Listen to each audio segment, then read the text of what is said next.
Oi, gente! O que é que vocês estão sabendo sobre doenças inflamatórias intestinais? Hoje eu vou trazer para vocês aqueles pontos mais importantes, as principais diferenças entre elas, tá? A doença de Crohn e a retocolite ulcerativa. Essas questões têm sido muito cobradas, tá, gente? Principalmente para bancas de residências, alguns concursos também, mas vamos ver aqui quais são os pontos que vocês têm que se atentar.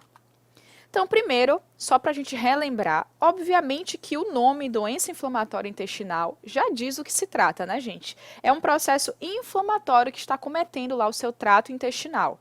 E essa inflamação, ela tem períodos de exacerbação e tem períodos também de remissão.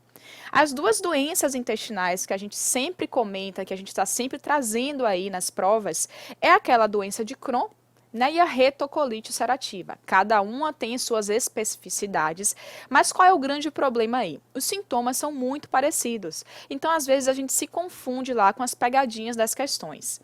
Os sintomas que a gente mais vê a literatura trazendo sobre as doenças de Crohn, quais são esses principais, tá? Que também tem aqui na retocolite ulcerativa.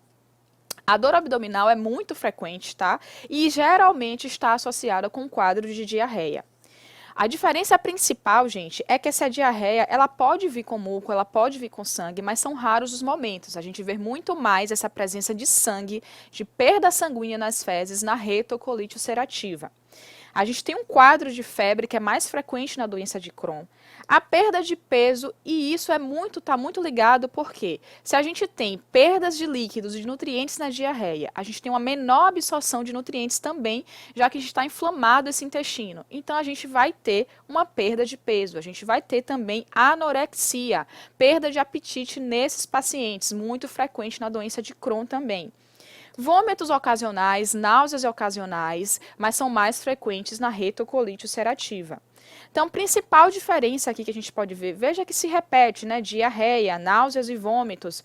Olha a anemia aqui, uma situação mais frequente na retocolite ulcerativa por conta da perda de sangue nas fezes. A dor abdominal é mais característica, tem mais presença de cólicas, mas não é tão diferencial assim, tá? E aí eu montei para vocês uma tabela de aspectos importantes dessa diferenciação nas duas doenças. A primeira coluna a gente tem a doença de Crohn, a segunda coluna a gente tem a retocolite ulcerativa. O que é que a gente precisa saber de diferencial dessas duas doenças intestinais inflamatórias? Primeiro, gente, o que mais cai em concurso, olha só. O que eles tendem a cobrar muito aqui é a questão da localização, porque esse é o principal aí, a principal característica diferenciativa dessas duas doenças. Por quê? Enquanto a doença de Crohn ela pode atingir todo o sistema digestivo, desde a boca até o ânus, a retocolite ulcerativa ela é muito mais frequente, muito mais presente lá na parte final, no intestino grosso e no reto. Pode acometer todo o intestino, mas não chega a atingir a boca, tá, gente? A profundidade da lesão. A doença de Crohn ela atinge todas as camadas da parede do intestino, ou seja, ela é transmural, ela consegue transpassar essas camadas, enquanto que a retocolite é na região mais superficial da parede do intestino. A idade mais comum, e aqui a gente tem algumas diferenças, né, na literatura, alguns dizem que a doença de Crohn é mais predominantemente acomete pessoas antes do 30, enquanto que a retocolite é acima dos 30. Como isso daqui está muito divergente, porque acontece também em crianças e adolescentes, geralmente as bancas não perguntam, tá? Mas pode ser que alguma traga essa informação para vocês. A diarreia recorrente, frequente, é muito mais frequente, gente, na retocolite. Os pacientes com retocolite ulcerativa podem ter de 20 a 30 episódios de diarreia por dia. Tem na doença de Crohn? Tem, mas a retocolite é muito mais frequente isso de diarreia contínua, tá? Sangue nas fezes, muito mais frequente onde? Na retocolite ulcerativa. A forma da inflamação na doença de Crohn é espaçada no trato intestinal de uma forma completa, enquanto que na retocolite é muito mais contínua. Vou mostrar para vocês uma figura aqui. E a presença de náusea e vômito é muito mais comum na retocolite ulcerativa.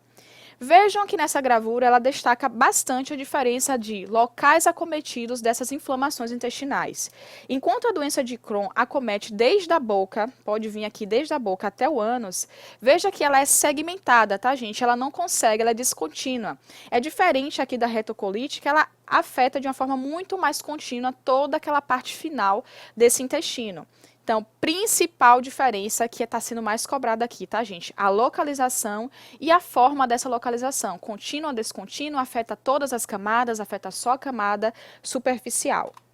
E aí eu trouxe uma questão para vocês praticarem aqui, para a gente assimilar melhor o assunto, tá? As duas principais formas de doenças inflamatórias intestinais são doença de Crohn e a retocolite, ou colite ulcerativa. Em relação a essas doenças, assinale verdadeiro para a alternativa verdadeira e falso para a alternativa falsa. Então, primeiro, a doença de Crohn pode envolver qualquer parte do trato gastrointestinal, da boca ao ânus. A gente acabou de ver essa informação, verdadeiro.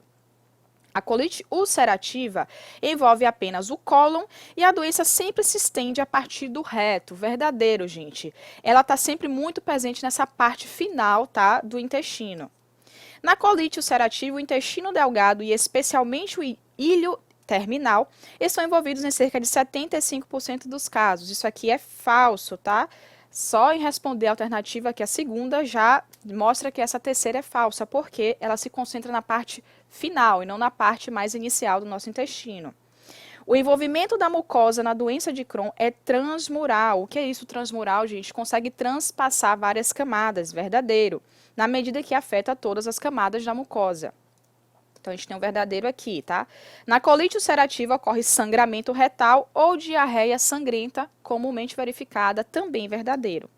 Então, checando as alternativas, a alternativa C é aquela alternativa verdadeira. Espero que vocês tenham gostado, gente. Até a próxima!